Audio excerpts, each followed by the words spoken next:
வணக்கம் அன்பு மக்களே. இந்த பதிவில் நாம் பார்க்க இருப்பது மிதுனத்தில் புதன் சஞ்சாரம் செய்கிறார். இதில் ரிஷபம், மிதுனம், சிம்மம், கன்னி, துலாம், தனுசு ஆகிய இந்த 6 ராசி மக்களின் வேலை, தொழில் மற்றும் வியாபாரம் வெற்றி பெறும் என்று கிரக நிலைகள் கூறுகின்றன. இந்த ஜூன் 14ஆம் தேதி இரவு 10:55 நேரத்திற்கு புதன் மிதுன ராசிக்கு நுழைகிறார்.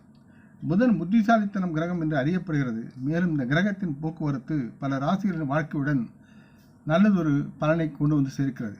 எனவே மிதுனத்தில் புதன் சஞ்சரிக்கும் போது வியாபாரத்தில் வெற்றி பெறும் ராசிகளை பற்றி நாம் பார்ப்போம்.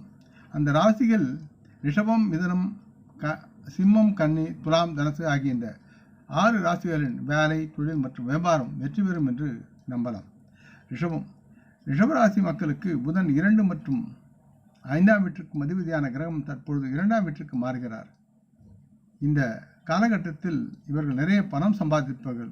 இவர்கள் பணத்தையும் சேமிக்க முடியும். இவர்களின் பணியிடத்தில் மதிப்பும் மரியாதையும் இவர்களுக்கு அதிகரிக்கும். இவர்கள் செய்யும் வியாபாரத்தில் ரிஷபராசி மக்களுக்கு நல்ல லாபம் கிடைக்க அதிகமான வாய்ப்புகள் இருக்கிறது. அவர்கள் மேலும் தங்கள் எதிரிகளுக்கு கடும் போட்டியை கொடுத்து நலமுடன் தன்னுடைய தொழிலையும் வியாபாரத்தையும் வேலையும் எடுத்து சென்று நல்ல பெயரையும் பாராட்டுகளையும் பெறக்கூடிய சூழல்கள் இருக்கிறது. இதனால் இவருடைய குடும்பம் மகிழ்ச்சியுடன் வாழ்க்கும். அடுத்து மிதுன ராசி மக்களின் முதல் மற்றும் 4ஆம் வீட்டை புதன் ஆட்சி செய்கிறார். இந்த பயணத்தின் போது புதன் பகவான் இவரது மிதுன வீட்டில் தன்னை நிலைத்துகிறார். இந்த காலகட்டத்தில் மிதுன ராசி மக்கள் செழிப்பும் மிகுதியும் பெருகும். மகிழ்ச்சி இவர்களுடைய கதவை தட்டும். இவர்கள் செய்யும் வியாபாரத்தில், தொழிலில் இவர்களுடைய ஆதரவு அதிகரிக்கும். அதனால் நல்லதொரு ஆதாயத்தை, பணத்தை இவர்களால் அறுவடை செய்ய முடியும். மேலும் வணிகத்துறையில் இவர்கள் தங்கள் திறமையை பயன்படுத்தி நல்லதொரு லாபத்தை பெறுவதில் வெற்றி பெறுவார்கள். இந்த வழியில் இவருடைய பொருளாதார நிலை மேம்படக்கூடிய சூழலும், அதனால் பொருளாதாரத்தை சேமிக்க முடியும். பிற்காலத்தில் இந்த பொருளாதாரத்தை வைத்து சொத்து சுகத்தை வாங்கக்கூடிய தன்மையை இந்த மிதுன ராசி மக்கள் பெறுவார்கள். அடுத்து சிம்ம ராசியின் 2வது மற்றும் 11ஆம் வீடுகளை புதன் ஆட்சி செய்து இப்பொழுது 11ஆம் வீடான லாபஸ்தானத்திற்கு செல்கிறார். இந்த காலகட்டத்தில் இவர்களுக்கு பொருளாதார நிதி நன்மைகள் அதிகமாக கிடைக்கும். இவர்கள் தேடாமலே இவர்களை வந்து அடையும்.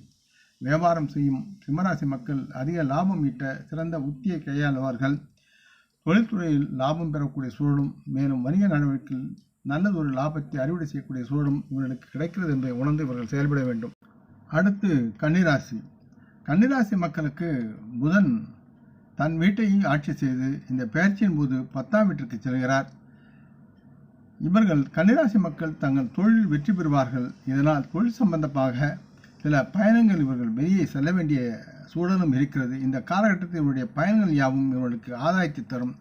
இவரிடம் உள்ள தன்னம்பிக்கை அதிகரிக்கும். தொழில் செய்பவர்கள் தங்கள் இலக்குகளை அடைந்து நல்லதொரு லாபத்தை ஈட்டி குடும்பத்துடன் உறவுகளுடன் மகிழ்ந்து வாழக்கூடிய சூழலை இந்த புதன் பயிற்சி இவர்களுக்கு நல்லதொரு தன்மையை தருகிறது என்று நம்பலாம். அடுத்து துலாம் ராசிக்கு 9 மற்றும் 12ஆம் வீட்டிற்கு அதிபதியான புதன் பகவான் தற்பொழுது துலாம் ராசி மக்களின் 9ஆம் வீட்டில் அமர்கிறார். இதனால் வணிக மக்கள் ஒரு ஆன்சைட் தொழிலை தொடங்கக்கூடிய அமைப்பும், இவருடைய தொழில் இவர்கள் புகழ்ச்சியில் ஓங்கக்கூடிய இடமும், இவர்களுக்கென்ற ஒரு தனி இடத்தை அடைவதற்கு உண்டான சூழலும் இந்த நேரத்தில் கிடைக்கும். இது இவர்களுக்கு பெரும் லாபத்தை ஈட்டுவதற்கான மகத்தான வாய்ப்புகளை வழங்குகிறது என்று நம்பலாம். தனுசு ராசியின் 7 மற்றும் 10ஆம் வீட்டை புதன் ஆட்சி செய்கிறார். அவர் இந்த சஞ்சாரத்தின் போது துலாம் ராசிக்கு 7ஆவது வீட்டிற்கு அவர் அமர்கிறார். புதிய நண்பர்களையும் ஆதரவாளர்களையும் இந்த நேரத்தில் உருவாக்கி தனுசு ராசி மக்கள் தங்களுடைய பலத்தை பெருக்கிக் கொள்வார்கள். இவர்கள் தங்கள் வியாபாரத்தில் வெற்றி பெறக்கூடிய சூழலையும், அதற்கு தகுந்த வணிக நுட்ப பொறியாளர்களையும் இவர்கள் அமர்த்தி நல்லதொரு சூழலையும் ஆதாயத்தையும் அறுவடை செய்வார்கள். நல்ல வணிகத்திற்கான பொருத்தமான தரங்களை அமைப்பதில் இவர்கள் சிறந்து விளங்குவார்கள்.